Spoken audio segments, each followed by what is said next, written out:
63 points defensively through three quarters. Outside of that fourth quarter, what did you like the most about the defense tonight? Well, there are a lot of things that I liked. To hold that team to 93 points, only 40 from the field, 33 from the three-point line, which is below their 39% in the playoffs. And probably the most impressive defensive stat was only 2 free throw attempts. I think we got there 20 times, and Jimmy Butler is one of the best in the business at getting to the foul line. So 2 free throw attempts, I thought our guys did a great job of defending without fouling. And to your point, I felt for 3 quarters our defense was where it needed to be. Fourth quarter, 60% allowed, 30 points. And I think it's, as I told our players, we're up 1-0, that's great, but we have to close games out. We're up 21 to start that fourth quarter, and they open up with a quick 8-0 run. Turnover, layup. We missed a few open shots against the zone, give up some threes. So in the finals, man, you can't pick and choose when you want to play. We got to play much closer to 48 minutes. Second row on the right. Coach, to win another game one, to set that tone again in a series, you guys have continuously done that in the postseason. How helpful has it been to do that, and how impressive, what is it tonight? Well, that was one of my last messages to our group before the game. I reminded our group, if they didn't know, that Miami went into Milwaukee and won game one. They went into the Garden in New York City and won game one. They won game one up in Boston. So we did not want them coming in here, taking control of the series on our court. To your point, we've done a hell of a job all season long of protecting our home court. I don't think we've lost a game at home in the playoffs as of yet. And we know Sunday night's going to be a hell of a challenge. So proud of our guys for going out there and getting the win. Michael Porter, double-double. Jamal Murray, double-double. Nikola, triple-double. I felt Aaron Gordon's play on both ends of the floor in that first half really set the tone.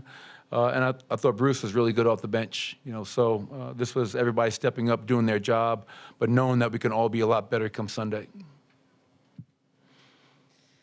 Hey, Coach, you mentioned that Aaron Gordon set the tone. Can you talk about just what has impressed you the most about the sacrifice that he has made for this team and the defense that he's played against some of the best guys in the league throughout the postseason? Yeah, I think Aaron, we always talk about Nikola embodying, Nuggets culture. And I think Aaron Gordon is, a prime example of somebody who's truly selfless. He understood with Jamal Michael coming back this year, being healthy, that his role was going to change. He never once fought it. He's embraced it from day one of this season and gone out there, whether it's guarding Karl Anthony Towns, Kevin Durant, LeBron James, and now obviously guarding a guy like Jimmy Butler. He does a lot of the dirty work for us. And a lot of times, he doesn't get the credit that he deserves. And they were switching early on, and I felt he was really big in terms of sitting down in front of the rim, scoring in the paint, finishing at the rim. And then again, just, his effort on the defensive end was just another example of his importance to our group. Again, this side in the front. Coach, Bam was getting loose off Miami's pick and rolls against the drop. Is the answer to play him tighter going forward? Well, you got to read the game. If you're giving up tough mid-range contested twos, that's better than them getting a lot of open threes. Obviously, we can do a better job of contesting some of those mid-range shots that Bam was getting. And then I think we have to mix up our levels. To your point, Kyle Lowry, Gabe Vincent, they hit a couple of pull-up threes. And, I was imploring our guys, imploring Nikola to be up higher. And when you do that, now Bam gets behind you, and you have to trust your low man and trust your weak side help. And in that fourth quarter, I felt once we were at the level, I thought we had some pretty good examples of helping on that role and disrupting their offense. On the right, Mark Spears. Mark Spears, ESPN's Landscape Coach. I don't know how much you worried about the potential rust, but with so much emphasis on Joker and Jamal, how much did Aaron's early scoring get past that potential rust and spark you guys in the beginning? Yeah, it was, as I said earlier, Mark, I felt Aaron really kind of set the tone on both ends of the floor for us. And he's done that all year long, whether it's in transition versus a cross match, sitting down, posting up a smaller guy, sealing him in the paint, going up strong. They switched a few of the pick and rolls early, sitting down, posting up, finding him, and then giving us a great defensive effort against, arguably, one of the best players in the NBA right now in Jimmy Butler. So Aaron, like we're a team, and give Bam Adebayo credit. He did a really good job of making Nikola's catches hard. He fronted him a lot in that first quarter throughout the game. And so we need the other guys to step up. And if you're going to take away Nikola, then find a way to get somebody else open and let them get off. And Aaron obviously benefited from that and did a hell of a job. I really wasn't, and the reason I say that was because end of the regular season, and before we played game 1, round 1 against Minnesota, we had the same thing. We had like a week to get ready. And for much of that week, like this series, we didn't know who we were playing. But our guys were so locked in going into that game 1, and I felt since we got back to practice after that Lakers series, our guys have been the same way, man. They've been so locked in every day in practice. I haven't had to push them, encourage them. They're bringing it. And tonight, obviously, was great to see after such a long break, getting off to the start that we did. Third row in the aisle over here. Coach Dan Devine, Yahoo Sports. You mentioned the effort to take away Nikola early. You guys go up 17 at halftime. He's only taken 3 shots and was still able to control the game with his passing, closes it out, 8 points in the last 4 minutes. What does it show about the way Nikola can control the game just in a variety of different aspects? Well, I think that's the beauty of Nikola. You know, I mean, I learned a long time ago the defense tells you what to do, and Nikola never forces it. And so if they're going to give him that kind of attention, he had 10 assists at halftime, I believe. Well, he's going to just pick you apart. And now it's up to the other guys to step in and make shots. And, you know, I think it was the fourth quarter. We got into the bonus early. And so I was trying to post him up, get him the ball, try to screen Bam so he could catch the ball in a scoring area and then let Nikola do what he does.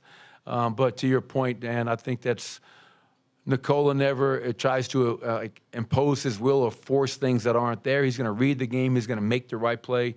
And most importantly, he's going to make every one of his teammates better. On your right, Ramona. Hi.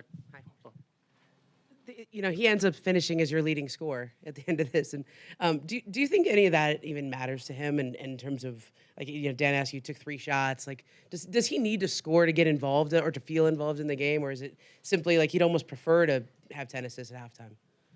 Yeah, one thing about Nikola is he takes great satisfaction in making plays for others. He really does. I mean, I think he takes more joy in that. I don't think he cares if he scored 27 points or not. He cares that we're up 1-0. And I think everybody in that locker room realizes that, yes, we need Nikola, but, you know, Michael Porter's double-double, Jamal's double-double, Bruce's 10 and 5 off the bench. Like, this is a team. And we have some really talented players, but we need everybody in that locker room to do their jobs to try to go and get game number 2 on Sunday night. Again, standing on the right.